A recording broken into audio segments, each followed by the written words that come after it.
Scallop model வந்து நிறைய பேர் ஸ்கேலப் மாடல் வீடியோ ஒன்று போடுங்க சிஸ்டர்னு கேட்டிருந்தீங்க. ஸோ அவங்களுக்காக இந்த வீடியோ ஸ்கேலப் எப்படி வரைஞ்சி கட் பண்ணுறதுன்ட்டு இந்த வீடியோவில் காட்டுறேன். பேப்பர் கேன்வாஸ் எடுத்துக்கோங்க. பேப்பர் கேன்வாஸ் எடுத்து இதை 4 ஃபோல்ட் பண்ணிக்கோங்க. இது பாருங்கள், ஒரு கைக்கு எவ்வளோ வேணுமோ அவ்வளோ மடிச்சுக்கிட்டேன். அடுத்து இப்படி கரெக்டாக ஃபோல்டு பண்ணிவிட்டு ஸ்லீவ் அளவுக்கு கரெக்டாக வச்சு மார்க் பண்ணிக்கோங்க. பென்லேயே மார்க் பண்ணிக்கோங்க. அதுக்கப்புறம் ஒரு கோடு போட்டுக்கோங்க. எவ்வளோ கிளாத் நம்ம வந்து ஸ்கேலப்பும் மடிக்கிறோம், இல்லை மடிக்கிற அளவுக்கு கிளாத்துக்கு கொஞ்சம் வேஸ்டேஜ் ஆகும் தான். ஸோ ஃபோல்டிங் இருக்கணும், இந்த சைடு ஃபோல்டிங் இருக்கணும். ஃபஸ்ட்டு ஸ்லீவுக்கு மட்டும் போடுறேன், இதை நெக்குக்கு அடுத்த வீடியோவில் போடுறேன். இப்போ நான் இந்த மாதிரி ஹார்மோன் ஸ்கேலில் தான் ஸ்கேலப் வரைஞ்சி வச்சுக்குவேன். ஸோ இதுதான் எனக்கு ஸ்கேலப்போட அளவு. ஸோ இதுலேருந்து வைக்கிறேன் பாருங்கள். இது வைக்கும் போது மொத்தமாக வச்சிங்கன்னா கிராஸாக போகும். இதுக்கு ஒரு கோடு போட்டுக்கோங்க. ஃபஸ்ட்டு ஸ்கேலப் இங்கே வைக்கிறீங்க அப்படின்னா இங்கே ஒரு கோடு போட்டிருக்கல, அந்த இடத்துல ஒரு ட்ராப் வரைஞ்சிக்கோங்க. அந்த ட்ராப் நேராக ஒரு கோடு ஸ்ட்ரைட்டாக, அதுக்கப்புறம் ஸ்கேலப் வைங்க.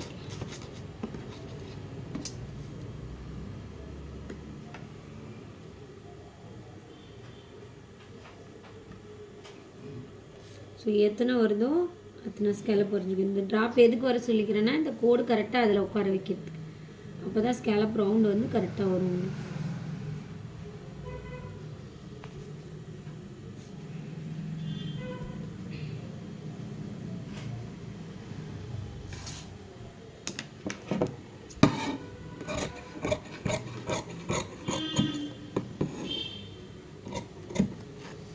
கட் பண்ணி எடுத்துக்கோங்க. ஸ்கேலப் கட் பண்ணுங்க.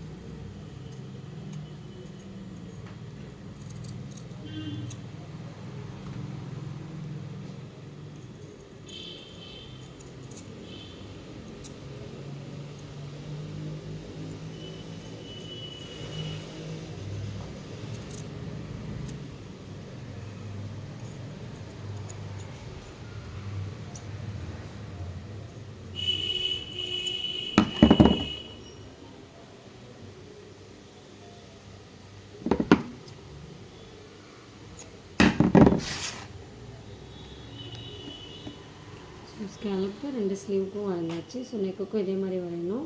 அதை அடுத்த வீடியோவில் போஸ்ட் பண்ணுறேன். இந்த வீடியோ உங்களுக்கு பிடிச்சிருந்தா நம்ம பேஜை ஃபாலோ பண்ணிக்கோங்க. தேங்க்யூ. இப்போ வந்து இதை ஐரன் பண்ணிக்கோங்க. ஐரன் பண்ணிவிட்டு, ஐரனுக்கு வந்து லைனிங்கில் தான் ஐரன் பண்ணணும். லைனிங்கில் ஐரன் பண்ணிட்டு மேல் துணியும் ஸ்லீவ் கட் பண்ணி வச்சுருக்கோம் இல்லையா, அதை வந்து பிசுரோடையே ஸ்டிச் போட்டுக்கோங்க. பிசுரோட ஸ்டிச் கீழே மட்டும்தான் ஸ்டிச் போடணும், வேறு எங்கேயும் போடக்கூடாது. எக்ஸ்ட்ரா சைட்லலாம் இல்லை. அப்புறமா இப்போ நம்ம 2 ஐரன் பண்ணோம்ல, அது 2 கட் பண்ணி எடுத்துகிட்டு இப்போ வந்து அந்த கீழ்ப்பக்கம் ஸ்ட்ரைட்டாக வருதுல ஸ்கேலப்க்கு, அந்த பக்கம் ஸ்ட்ரைட்டாக. ஸோ அந்த இடத்துல பார்த்திங்கன்னா நேராக ஒரு ஸ்டிச் போட்டுக்கோங்க. ஸ்ட்ரைட்டாக ஒரு ஸ்டிச்சு டெண்ட் வரைக்கும் போட்டுக்கோங்க. போட்டுட்டு அப்படி துணி அதிகமாக இருந்தால் நீங்கள் கட் பண்ணி எடுத்துக்கோங்க. அப்படிலாம் தைக்கிறதுக்கு முன்னாடியே நீங்கள் கட் பண்ணி எடுத்துக்கோங்க. எங்கள் டெய்லர் வந்து அப்படியே கட் பண்ணி மடித்து தைச்சிட்டு அதுக்கப்புறம் கட் பண்ணி எடுக்கிறாரு. ஒவ்வொருத்தர் ஒவ்வொரு விதமாக தைப்பாங்க. ஸோ நாம் சொல்கிறது ஒன்றா இருக்கும், அவங்க ஸ்டிச்சிங் விதம்னு ஒன்று இருக்கும். ஸோ அந்த மாதிரி உங்களுக்கு எப்படி தோணுதோ அந்த மாதிரி நீங்கள் மாற்றிக்கலாம். மெத்தடு ஒன்று தான், அதை செய்கிற விதம் மட்டும் வேறு ஒன்றும் இல்லை. ஸோ இப்போ வந்து அந்த ஸ்கேலப்போட 1/2 இன்ச்சு எக்ஸ்ட்ரா வச்சு ஸ்ட்ரைட்டாக கட் பண்ணிக்கோங்க. எக்ஸ்ட்ரா கிளாத் நான் அந்த பக்கம் எக்ஸ்ட்ரா கிளாத் அதிகமாக தான் விட்டுருக்கேன். அந்த ஸ்கேலப் அந்த ரவுண்ட் ஷேப் வருது இல்லைங்களா, அந்த ரவுண்ட் ஷேப்போட 1/4 இன்ச்சு எக்ஸ்ட்ரா இருக்கணும். நம்ம இப்போ நெக் அடித்து திருப்பினா எவ்வளோ கிளாத் இருக்கணும். இப்போ ஸ்லீவுக்கு சென்டரில் ஒரு ஜக்கா வெட்டிக்கோங்க. அதே மாதிரி ஸ்கேலப் அந்த வரைஞ்சிருக்கோம் இல்லையா, அதுக்கு சென்டர் ஒரு ஜக்கா வெட்டினா சென்டர் போர்ஷன் கரெக்டாக வரும் உங்களுக்கு. ஏன்னா இப்போ நம்ம கையை அடிக்காதனால சுற்றி தையல் அடித்தோம்னா கட் பண்ணிடுவோம் ஸ்லீவை. கட் பண்ணாதனால உங்களுக்கு சென்டர் தெரியாது. அதனால் ஃபஸ்ட்டே சென்டர் கட் பண்ணிக்கிட்டிங்கன்னா சென்டர் மாறாமல் உங்களால் அந்த ஸ்கேலப் வந்து கரெக்டாக ஸ்டிச் போட முடியும். ஸோ அப்படியே அந்த பேப்பர் கேன்வாஸில் தையல் ஏறாமல் ஒட்டாமல் அந்த கிளாத்தில் மட்டும் ஒட்டுற மாதிரி சுற்றி ஸ்டிச் போட்டுக்கோங்க. ஸ்டிச் போட்டுட்டு சென்டரில் வந்து பார்த்திங்கன்னா நேஷ் வெட்டி விட்ருங்க. அந்த வீ கிட்ட நல்லா டச் ஆகிற மாதிரி ஒரு நேஷ். எக்ஸ்ட்ராலாம் வெட்ட தேவையில்ல. எல்லா இடத்துலையும் நீங்கள் நேஷ் வெட்டணுன்னெல்லாம் கிடையாது. ஏன்னா அந்த பெண்ட் வந்து இப்படி வளைஞ்சி வர்றதுனால ஸ்கேலப்பில் அந்த இடத்துல நீங்கள் வந்து நேஷ் வெட்டணும்னு அவசியம் கிடையாது. கழுத்துக்குள்ளே காவு வருது பார்த்தீங்களா, அதுக்கு தான் நீங்கள் நேஷ் வெட்டணும்.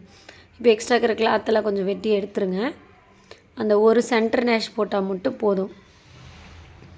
எக்ஸ்ட்ரா இருக்கிற கிளாத்தெல்லாம் ஃபுல்லாகவே கட் பண்ணி எடுத்துருங்க. ஸோ கட் பண்ணும்போது பார்த்து கட் பண்ணுங்கள். நீங்கள் போட்ட தேயிலோடு சேர்த்து ஒட்டிக்கிட்டி கட் பண்ணி விட்றாதீங்க. பொறுமையாக பார்த்து நிறுத்தி நிதானமாக கட் பண்ணுங்கள். ஓகேவா?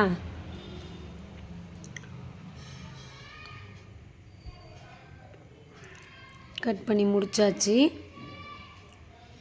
திருப்பும் போது என்ன பண்ணுறீங்கன்னா, இதை ரொம்ப எப்படி சொல்கிறது, திருப்பின உடனே அந்த ஸ்கேலப் மாடல் கரெக்டாக வந்துடும். ஸோ திருப்பும் போதும் இருந்தாலும் நீங்கள் சுதானமாக திருப்பணும். ரொம்ப ப்ரெஸ் பண்ணி திருப்புனீங்க அப்படின்னா துணி பிரியறதுக்கும் வாய்ப்பு இருக்குது. சரிங்களா? ஏன்னா நம்ம பேப்பர் கேன்வாஸ் ஒட்டி தான் நம்ம ஸ்டிச் போடுறோம்.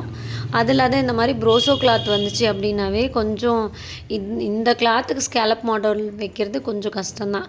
ஏன்னா அதை திரியாக நூல் போடுறதுனால சீக்கிரம் பிரிஞ்சு வந்துடும். முடிஞ்ச வரைக்கும் வேறு கிளாத்துக்கு ஸ்கேலப் மாடல் சூஸ் பண்ணி வைங்க. ஸோ இந்த கஸ்டமர் இதுக்கே வேணும்னு கேட்டிருந்தாங்க. ஸோ அவங்களுக்காக வச்சுருக்கு. அதுக்கப்புறம் அயரன் பண்ணிக்கோங்க. நல்லா அயரன் பண்ணிவிட்டு ஸ்டிச் வந்து பார்த்திங்கன்னா நம்ம எம்மிங் எடுக்கிற மாதிரி இருக்குது. எம்மிங் எடுக்கக்கூடாதுன்றதுனால தான் கையை ஃபினிஷ் பண்ணாமல் நம்ம இப்படி தைச்சிருக்கோம். ஸோ இது எம்மிங் எடுக்கிற வேலை நம்மளுக்கு மிச்சம். இப்போ அதை கிளாத்தை விரிச்சிட்டு அந்த இடத்துல ஸ்ட்ரைட்டாக ஒரு ஸ்டிச் லைனிங்கோட மேல் துணியை நகர்த்திட்டு ஸ்டிச் போட்டிங்க அப்படின்னா நீங்கள் எம்மிங்கே எடுக்க தேவையில்ல. ஸ்கேலப் கரெக்டாக ஒட்டிக்க. இதுக்கு மேலே நீங்கள் வந்து ஸ்லீவுக்கு சுற்றி ஸ்டிச் போட்டுட்டு எக்ஸ்ட்ரா கிளாத்தை கட் பண்ணிட்டீங்க அப்படின்னா இந்த மாதிரி ஸ்லீவ் வந்துடும். ஸோ இவ்வளோ தாங்க ஸ்கேலப் மாடலில் ஸ்லீவ் அடித்து திருப்புறது. நெக்கும் சேம் பேட்டர்ன் எல்லாமே இது தான்.